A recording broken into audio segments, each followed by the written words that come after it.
మొన్న వచ్చిన సుప్రీం తీర్పు ఇది కేవలం జడ్జిమెంట్గా మాత్రమే కాదు, ఒక ఆదేశాలుగా కూడా తీసుకునే పరిస్థితి కనిపించింది. అంటే ఒక టైం పీరియడ్తో సుప్రీంకోర్టు ఇవ్వడం అనేది అసలు ఏంటి? పవర్స్ స్పీకర్ గారికి ఉన్నాయి. సో స్పీకర్ గారు ఎప్పుడు కూడా బయాస్డ్గా ఆర్ గార్డియన్ ఆఫ్ ఏంజల్ లాగా తను యాక్ట్ చేయకూడదు. ఈ ఎమ్మెల్యేలకి నథింగ్ బట్ ఈ డిస్క్వాలిఫై డిఫెక్షన్లో ఉన్న ఎమ్మెల్యేస్కి ఆయననే ఒక ఏంజల్ లాగా కాపాడుతున్నట్టు అంటే it is nothing but indication అట్లా కనిపిస్తుంది.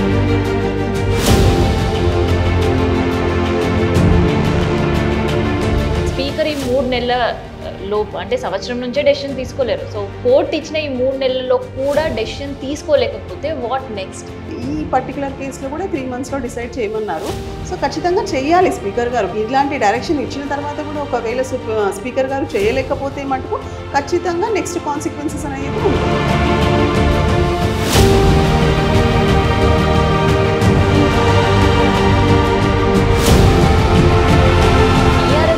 పైన గెలిచి కాంగ్రెస్ కండువా కప్పుకున్న ఎమ్మెల్యేల భవిష్యత్ ఎట్లా ఉండబోతుంది? ఖచ్చితంగా వాళ్ళందరూ డిస్క్వాలిఫై అవుతారు. మళ్ళీ ఉప ఎన్నికలు అనేది వస్తుంది. ఇప్పుడు వాళ్ళు గెలవడం అనేది వాళ్ళ సొంత ఇది మీద కాదు, ఖచ్చితంగా బీఫామ్ తీసుకొని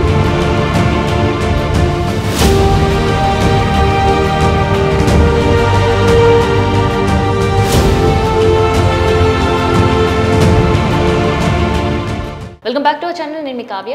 సో ఎమ్మెల్యేల అనర్హత వేటుకు సంబంధించి తెలంగాణలో ఈ ఇష్యూ తేలకపోయేసరికి కోర్టుకు వెళ్ళే విషయం మనకు తెలుసు. అసలుకి ఇంతకీ కోర్టును ఎప్పుడు బీఆర్ఎస్ వాళ్ళు అప్రోచ్ అయ్యారు అండ్ ఇవాళ ఇచ్చిన జడ్జిమెంట్కి సంబంధించి ఇది కేవలం జడ్జిమెంటా లేదంటే ఆదేశాలుగా తీసుకొచ్చారు? నిజంగా కోర్టు పరిధి దాటి ఇట్లాంటి ఆదేశాలు ఇచ్చిందని కూడా కాంగ్రెస్ వాళ్ళు వాదిస్తున్నారు. అదే అపీల్లో కూడా వాళ్ళు మెన్షన్ చేసిన పరిస్థితి. అసలు ఇట్లాంటి విషయాలన్నీ కూడా మనం డిస్కస్ చేద్దాం. ప్రజెంట్ మనతోటి లలితారెడ్డి గారు ఉన్నారు. మళ్ళీ నమస్తే అండి.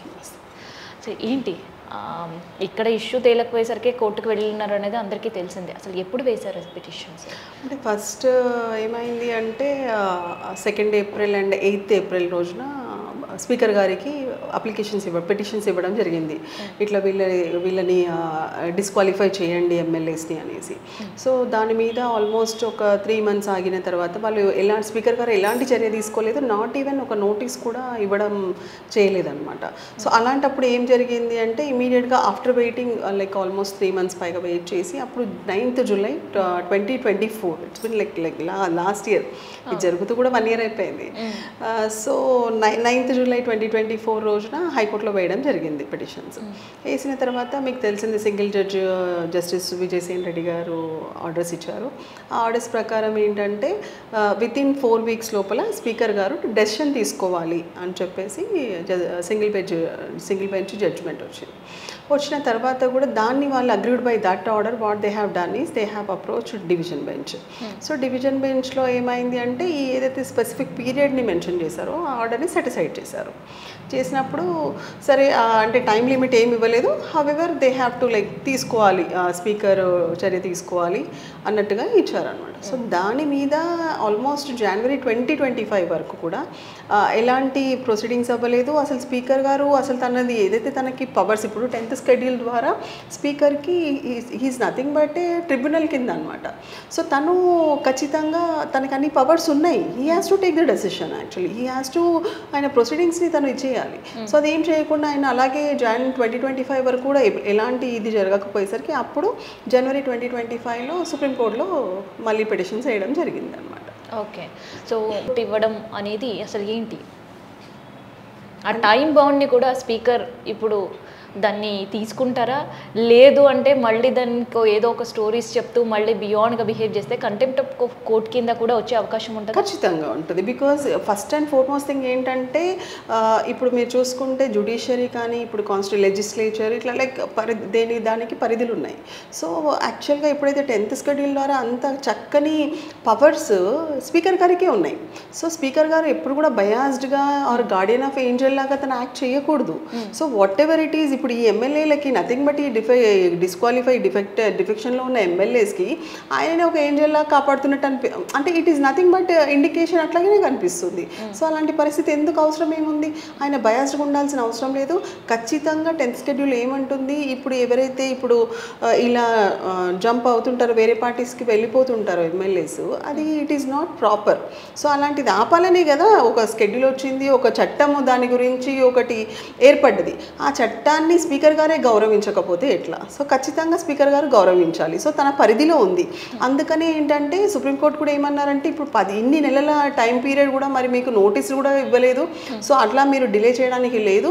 మీరు ఖచ్చితంగా 3 months లోపల ఈ పిటిషన్స్ని ఇది చేయండి అని చెప్పారనమాట, డిసైడ్ చేయమని చెప్పారు. సో ఇది ఏదైతే ఉందో చారిత్రాత్మకమైన జడ్జిమెంట్ అనాలి మనం, ల్యాండ్ మార్క్ జడ్జిమెంటే ఖచ్చితంగా. బికాజ్ ఇందులో కామెంట్స్ కూడా మీరు చూసే సుప్రీంకోర్టు కామెంట్స్ కూడా చేశారు, ఆపరేషన్ సక్సెస్ఫుల్ పేషెంట్ డైడ్ అన్నట్టుగా. అంటే ఇప్పుడు రాజ్యాంగాన్ని మనం పరిరక్షించాల్సిన బాధ్యత స్పీకర్ గారికి ఉంది. సో స్పీకర్ గారు ఆ పరిధిని తనకున్న పవర్స్ని ఉపయోగించుకోవాలి. బయాస్డ్ అనేది అసలు ఆ వర్డ్కే తావు ఉండకూడదు. ఖచ్చితంగా ఈ 10 మంది చేసింది తప్పే. సో దీని ప్రకారం ఆయన ఎప్పుడో అసలు వాళ్ళందరినీ డిస్క్వాలిఫై చేయాలి. బికాస్ ప్రాపర్గా విత్ మెటీరియల్ ఎవిడెన్సెస్తో సహా అన్నీ ఉన్నాయి యాక్చువల్గా. అఫ్ కోర్స్ బికాస్ వీళ్ళు ఎప్పుడెప్పుడు వెళ్ళి కండువాలు కప్పుకున్నారు, ఏమేమి జరిగిందో అవన్నీ మొత్తం సబ్మిట్ చేశాం కదా, మొత్తం వీడియో ప్రూఫ్స్తో సహా అన్నీ ఉన్నాయి. ఈవెన్ అంటే సీఎం గారే వెళ్ళి కండువాలు కప్పిన కొంతమంది ఎమ్మెల్యేస్కి కండువాలు కూడా కప్పారు. సో దే కెనాట్ డినై కదా.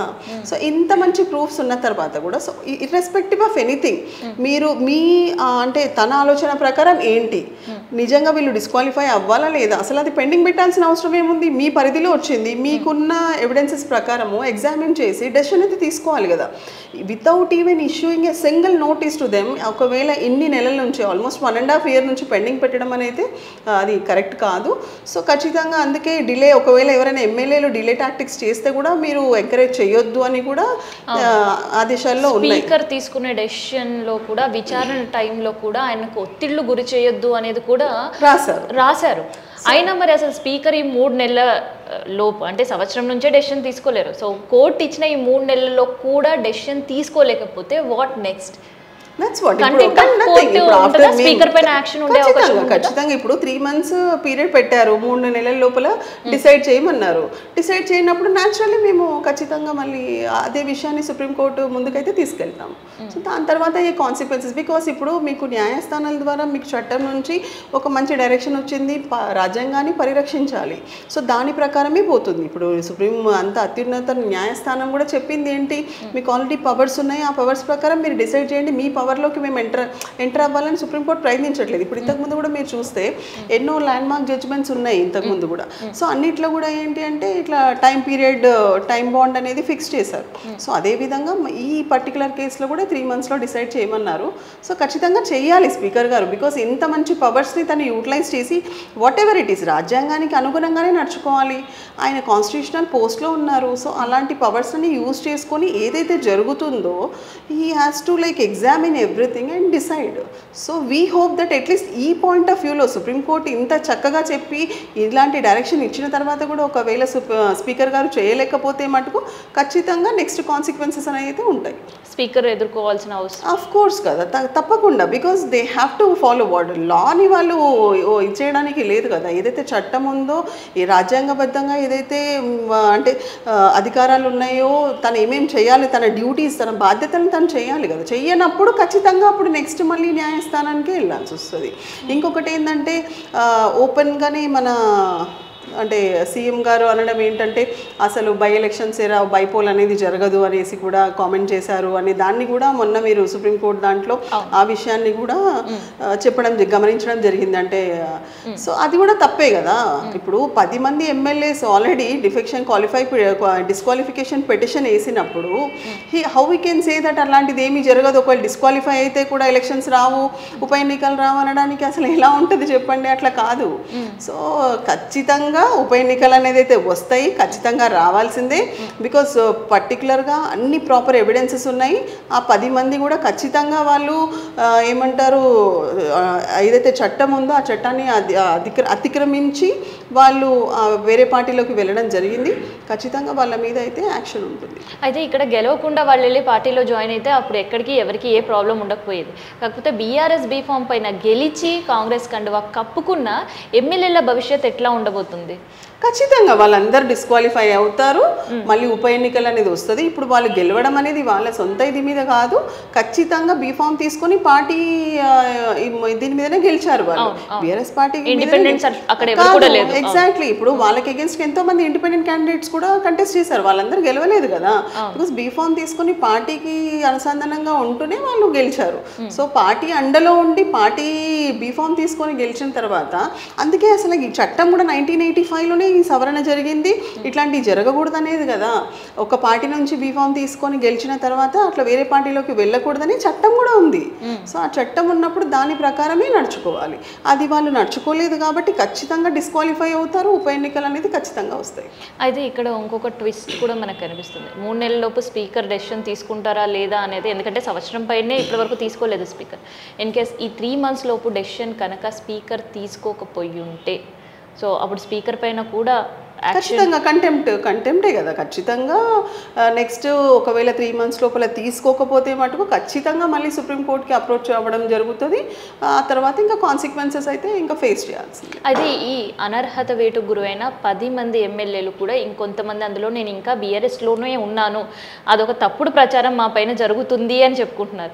ఇంకొంత మహానుభావులు ఏకంగా బీఆర్ఎస్ బీఫామ్ తీసుకొని ఉన్నా కానీ మళ్ళీ కాంగ్రెస్ కండువా కప్పుకొని దానం లాంటి వాళ్ళు పార్లమెంటులో కూడా పార్లమెంట్ ఎలక్షన్లో కంటెస్ట్ చేసిన పరిస్థితి కాంగ్రెస్ పార్టీ తరఫున. అంటే మీరు చూడండి, అసలు వాళ్ళు ఏ విధంగా రాజ్యాంగాన్ని అసలు కొంచెం కూడా ఫాలో అవ్వకుండా, ఈ రూల్స్ అండ్ రెగ్యులేషన్స్ని ఫాలో అవ్వకుండా, వీటన్ని కట్టుబాట్లు అన్ని అంటే వాళ్ళు ఇష్టం అన్నట్టుగా నడుచుకుంటున్నారు. యాక్చువల్గా మీరు అన్నట్టుగా దానం నాగేందర్ గారు బీఆర్ఎస్ పార్టీ బీఫామ్ మీద ఎమ్మెల్యేగా గెలిచి ఆ పోస్ట్లోనే ఉంటూ మళ్ళీ కాంగ్రెస్ నుంచి ఎంపీ టికెట్ తీసుకొని ఆయన పార్లమెంట్ ఎలక్షన్స్లో కంటెస్ట్ చేశారు.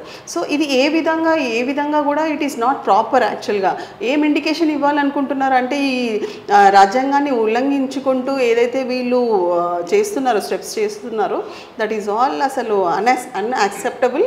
అది ఖచ్చితంగా కోర్టు చట్ట ప్రకారం అది వ్యతిరేకం. అలాంటి పనులు అయితే చేయడానికి లేదు. అయితే ఇక్కడ కాంగ్రెస్ వాదన చాలా వింతగా కనిపిస్తుంది వినేవాళ్ళకి. ఏంటంటే సుప్రీంకోర్టు అంటే ఇక్కడ హైకోర్టును ఆశ్రయించారు, తర్వాత సుప్రీంకోర్టును ఆశ్రయించారు. సుప్రీంకోర్టు జడ్జిమెంట్ వచ్చిన తర్వాత కూడా ఇట్లాంటి ఇష్యూస్లో స్పీకర్స్ పవర్లో సుప్రీంకోర్టు ఇన్వాల్వ్ అయ్యే రైట్స్ సుప్రీంకోర్టుకి లేదు అనే వాదన వినిపిస్తుంది. నిజంగానే సుప్రీంకోర్టుకు ఉండదా?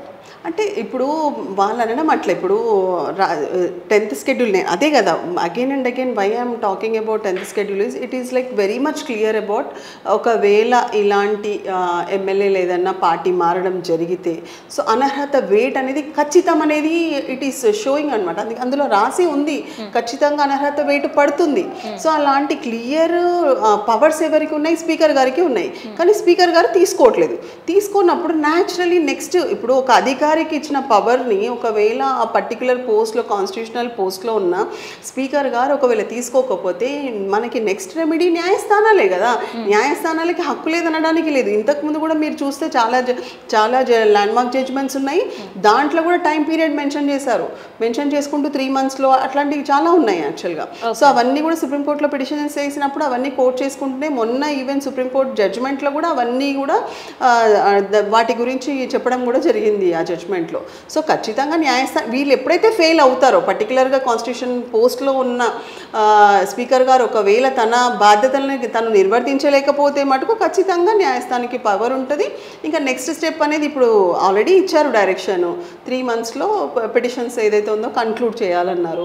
ఒకవేళ చెయ్యకపోతే we will immediately approach supreme court. Okay. అయితే సుప్రీంకోర్టు ఇచ్చిన ఈ ఆదేశాలు రేపు పొద్దున జడ్జిమెంట్ ఇచ్చినా కూడా ఆ జడ్జిమెంట్ ఎట్లా ఉండబోతుంది అంటే ఫర్దర్గా ఫ్యూచర్లో ఎవరైనా ఎమ్మెల్యేలు మళ్ళీ ఒక పార్టీ బీఫామ్ పైన గెలిచి ఇంకొక పార్టీకి జంప్ చేస్తే వాళ్ళకు కూడా వర్తించేలాగా జడ్జిమెంట్ ఏమైనా రాబోతుందా? ఖచ్చితంగా ఇప్పుడు ఇప్పుడు ఇవన్నీ చూస్తుంటే ఈ పర్టికులర్ కేసులో మటుకు ఖచ్చితంగా ఇంకా భావితరాలకి ఒక మంచి ఇంకా చారిత్రాత్మకమైన జడ్జిమెంటే వస్తుంది. బికాజ్ ఒకవేళ నిజంగా 3 months లోపల స్పీకర్ గారు తను అనుకున్న ప్రకారం ఒకవేళ కంప్లై చేయకపోతే, సుప్రీంకోర్టు గారు ఇచ్చిన డైరెక్షన్ని కంప్లై చేయకపోతే మటుకు ఖచ్చితంగా సుప్రీంకోర్టుకే వెళ్ళాల్సి వస్తుంది.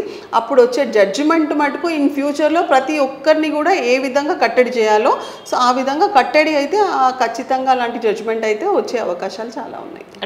అయితే పైకి మాత్రం ఉప ఎన్నికలు వచ్చే అవకాశం లేదు అని ప్రభుత్వం నుంచి చెప్తున్నా కానీ సుప్రీంకోర్టు నిజంగానే ప్రభుత్వం ఉప ఎన్నికలకు పోదు అంటే వీళ్ళని స్పీకర్ ఇండైరెక్ట్గానే సీఎం చెప్పేది ఏంటంటే స్పీకర్ వీళ్ళని అనర్హులుగా వేటు వేసే అవకాశం లేదని. నిజంగా ప్రభుత్వం అట్లాంటి డెసిషన్ తీసుకుంటే మరి సుప్రీంకోర్టు దీనిపైన సీరియస్ అయ్యే అవకాశం కూడా ఉంటుంది.